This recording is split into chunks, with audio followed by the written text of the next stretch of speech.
You should have asked for approval. I don't jump shot. I don't need approval for what I own. 1. It always starts small. That's the thing nobody tells you about these HOA nightmare stories. It's never some massive lawsuit or screaming match right from day one. No, it begins with something so minor, so ridiculous, that you almost convince yourself it's not even worth reacting to, and that's exactly what happened here. Except this time, the wrong person picked the wrong driveway and in the wrong country. Imagine finally achieving what most people only dream about, a peaceful chalet tucked away in the Swiss Alps, surrounded by snow-capped peaks, pine forests, and absolute silence. No traffic, no city noise, just clean air and privacy. That kind of place isn't just a house, it's a reward, and it's the end game. And for the guy in this story, it was exactly that. Years of work, smart investments, and one very calculated purchase later, he owned not just the chalet, but the land around it too, including something very important, the access road. Now here's where things start getting interesting, because apparently peace and privacy don't sit well with certain types of people, especially the kind who treat neighborhood rules like a personal throne. Enter the HOA president, and when I say HOA Karen, I'm not exaggerating. The type of person who walks around like she personally owns the mountain, even though legally she absolutely does not. At first, it was just complaints, petty ones, parking angles, snow clearing timing, community aesthetics, you know the type, the kind of stuff that makes you roll your eyes but doesn't feel worth escalating.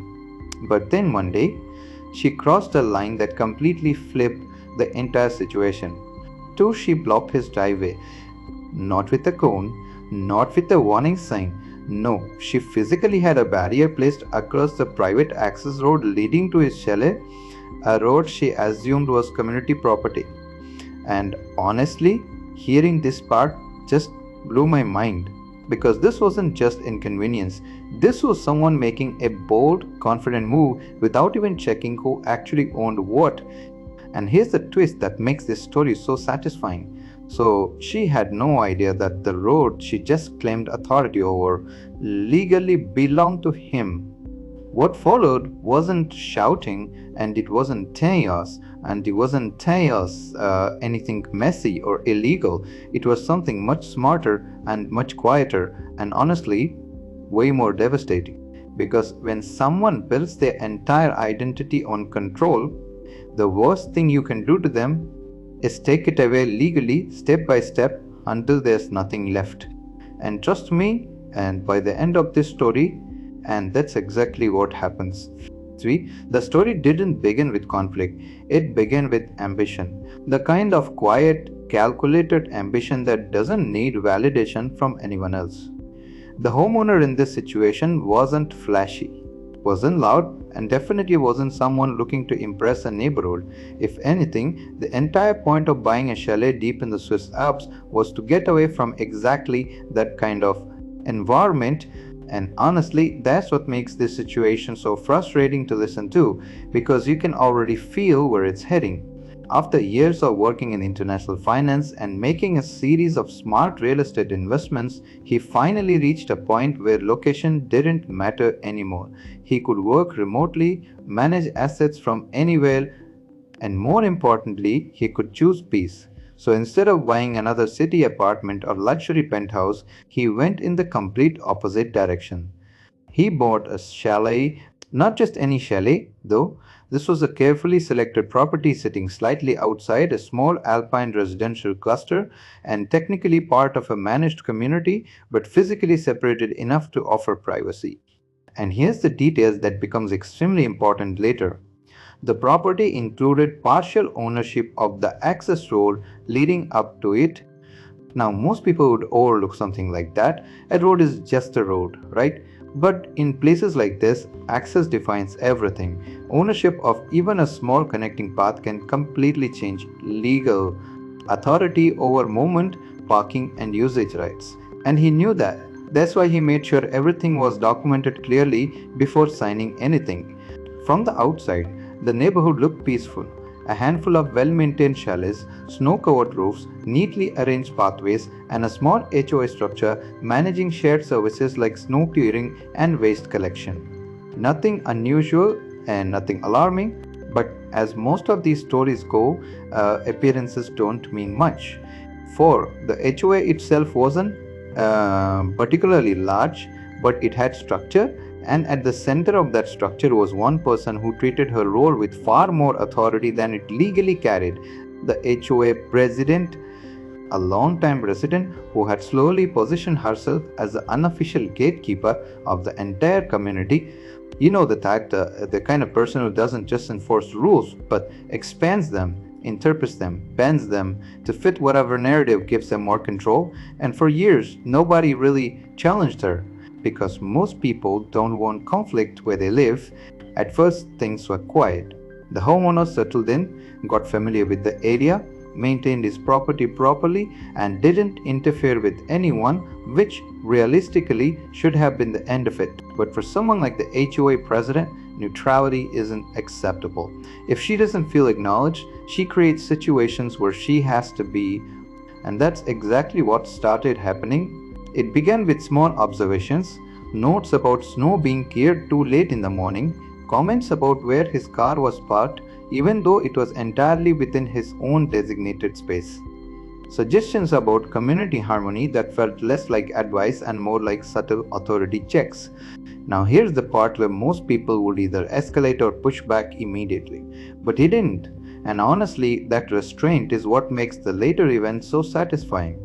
Because instead of reacting emotionally, he observed, he let her talk, he acknowledged politely, but didn't change anything unless it actually made sense. And that drove her crazy, because people like that don't want cooperation, they want submission.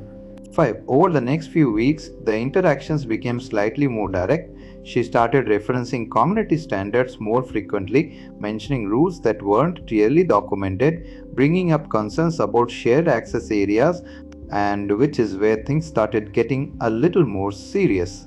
Because shared access included the same road that on paper wasn't fully shared. Now, at this point, he already knew what was coming. You could almost predict the trajectory. Once someone like that starts focusing on access and movement, it's only a matter of time before they try to assert control over it. And sure enough, her tone shifted. Instead of suggestions, it became instructions. Comments about how the road should be used and when vehicles should enter or exit. So even vague mentions of upcoming changes in how access would be regulated for the benefit of the community. And hearing this part, it's honestly wild how confident she sounded without verifying ownership, because all it would have taken was checking the records, but she didn't. And that's a mistake that set everything in motion.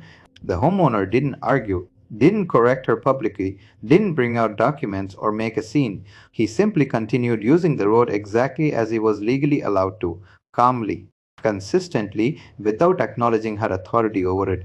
And from her perspective, that looked like defiance, which only made her push harder.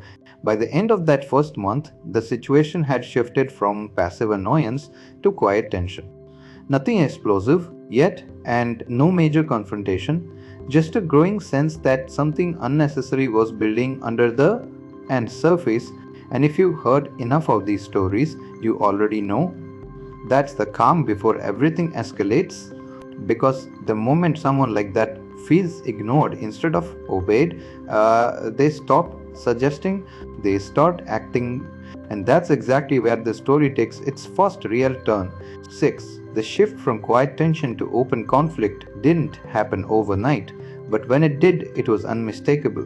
What had once been subtle remarks and passive aggressive observations slowly transformed into something far more deliberate. The kind of behavior that isn't just about control anymore, and it's about proving a point. And honestly, this is where things start getting uncomfortable to listen to, because you can see exactly what she's trying to do. The HOA president began positioning herself physically around the shared areas more often, especially near the access road, not casually, not coincidentally, but intentionally, watching and observing, almost as if she was waiting for a moment where She could justify stepping in, and from her perspective, every normal action started looking like a violation. Every time his car passed to the road, it became excessive usage. Every moment the path wasn't perfectly clear of snow, it became neglect of shared responsibility. The narrative was slowly being built piece by piece. And this is the part that really stands out because instead of directly confronting him with facts, she started involving others, casual conversations with neighbors, small remarks dropped into group discussions, subtle suggestions that the access road needed better management. Now, whether the other residents fully believed her or not didn't even matter. The goal wasn't agreement. The goal was influence to create just enough uncertainty that her authority felt justified. And hearing this kind of behavior, it's honestly something you see all the time in real life, not just in HOAs, but anywhere the power isn't clearly challenged. Meanwhile, the homeowner continued doing exactly what he had been doing from the start.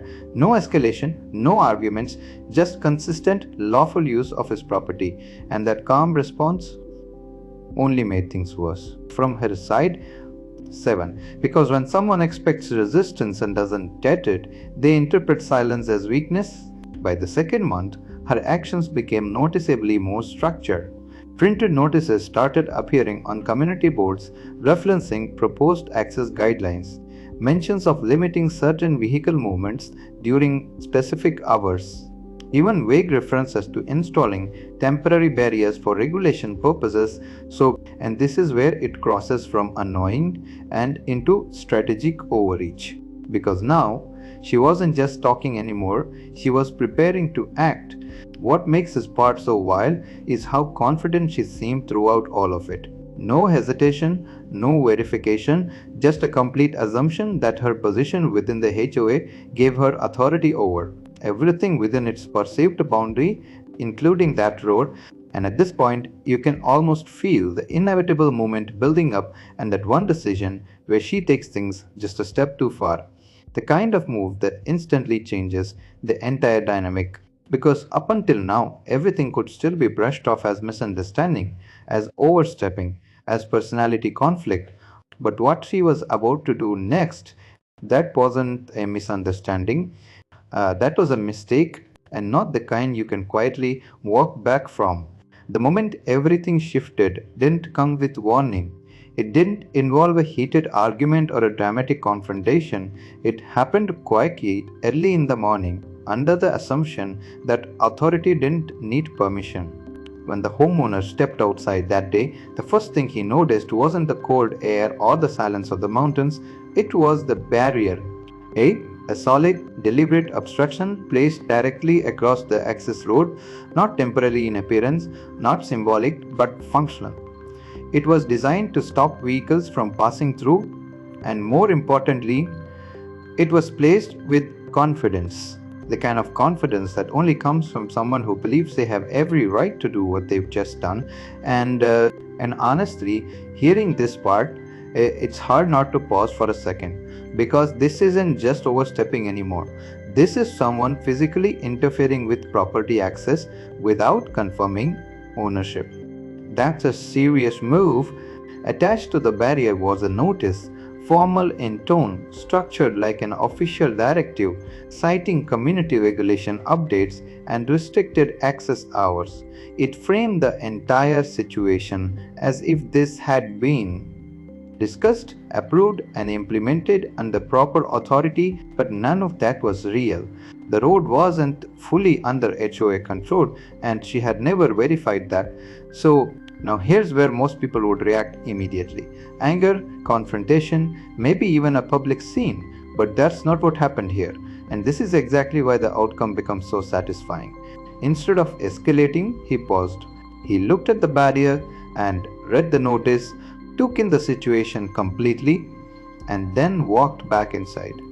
No argument, no reaction, nothing that gave her the response she was expecting. Because what she didn't realize in that moment was that she had just created a perfectly documented situation, a clear, undeniable act of unauthorized interference. And from that point forward, everything became a strategy, The homeowner didn't remove the barrier himself, he didn't touch it at all. Instead, he documented it and photographs, timestamps, copies of the notice, every detail preserved exactly as it was, calmly, methodically, because when you're dealing with someone who operates on assumed authority, the strongest response isn't resistance, it's proof. 9. Over the next few hours, he made a series of quiet moves, contacting the appropriate local property office and confirming documentation that he already had, and ensuring that every legal detail regarding the road's ownership was clearly outlined and ready. No shortcuts, no emotional decisions, just process. And this is the part that really changes everything, because while she believed she had just enforced control, and in reality she had handed him the exact situation needed to remove her authority completely, not through conflict, through legality. By the time she realized that something wasn't going according to her expectations, it was already too late. Because once a move like that is made, it can be undone quietly, and what comes next isn't the confrontation, it's consequence. The response didn't arrive with noise. There were no raised voices echoing through the mountains, no dramatic confrontations in the snow covered driveway. Instead, it came in the form of something far more powerful: official acknowledgement. Within a short span of time, the documentation he submitted began moving through the proper channels. Property records were reviewed, boundary confirmations were verified, and most importantly, the legal ownership of the access road was clearly established in writing, not assumed, not interpreted, and proven. And this is where everything starts to collapse for her, because once authority is challenged with facts instead of emotion, there's nowhere to hide behind confidence anymore. The same road she had treated as community controlled was now formally recognized as partially private property, with exclusive usage rights that she had directly interfered with. That barrier wasn't a mistake anymore. It was a violation. Then a formal notice was issued, not aggressive in tone, not exaggerated, just precise. It outlined the ownership details, referenced the obstruction, and requested immediate removal of any unauthorized structures placed on the access road. Clear, simple, and backed by law. And honestly, this is the moment where everything flips, because up until now she had been operating from a position of perceived control, but when that notice reached her, it reframed the entire situation. Suddenly, this wasn't about enforcing community rules. This was about explaining her own actions. And there's a big difference between those two positions. The barrier came down quickly. No announcement and no justification posted publicly. It was simply gone, as if removing it quietly could erase the situation itself. But of course, it couldn't, because the documentation still existed. The reports had already been filed, and the ownership clarification had already been recorded, and within the HOA structure itself, questions had started forming. Not loud ones, not confrontational ones, but enough to shift perception. Because when someone builds authority over time, it only takes one clear mistake to make people reconsider everything. From that point forward, her approach changed. The assertive tone softened, the constant oversight disappeared, interactions became distant, minimal, almost cautious. Not out of respect, but out of realization. She had miscalculated, and the homeowner, he didn't push further, didn't escalate beyond what was necessary. He simply returned to what he had wanted from the beginning: so peace, privacy, and control over his own space. Which honestly makes this ending even more satisfying, because the resolution didn't come from overpowering someone, and so it came from letting them expose themselves, and then responding the right way. And just like that, the situation that started with petty control ended with quiet accountability. 11, bro, hearing this whole situation play out, it's honestly a perfect example of how power works in real life. Not official power, but perceived power. The kind people build over time just because nobody questions them. And that's exactly what happened here. The HOA president wasn't operating based on rules, and she was operating based on habit.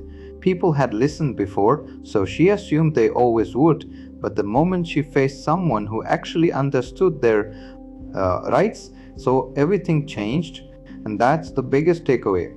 If you own property, especially in managed communities, you need to know exactly what you own and what you don't. Not roughly, not kind of, but clearly. Because situations like this don't get resolved by arguing louder, they get resolved by knowing more. Also, the way this homeowner handled it, that's the real lesson. No emotional reaction, no impulsive decisions, just patience, documentation, and timing. That's how you deal with people who overstep, not by fighting them, but by letting them walk into their own mistake. And honestly, stories like this happen way more often than people think. So if you've ever dealt with an HOA situation like this, or even something remotely similar, drop your story in the comments. I actually read those, and some of them are wild. If you enjoyed this one, hit like, subscribe, and stick around. Because trust me, there are way crazier stories coming next.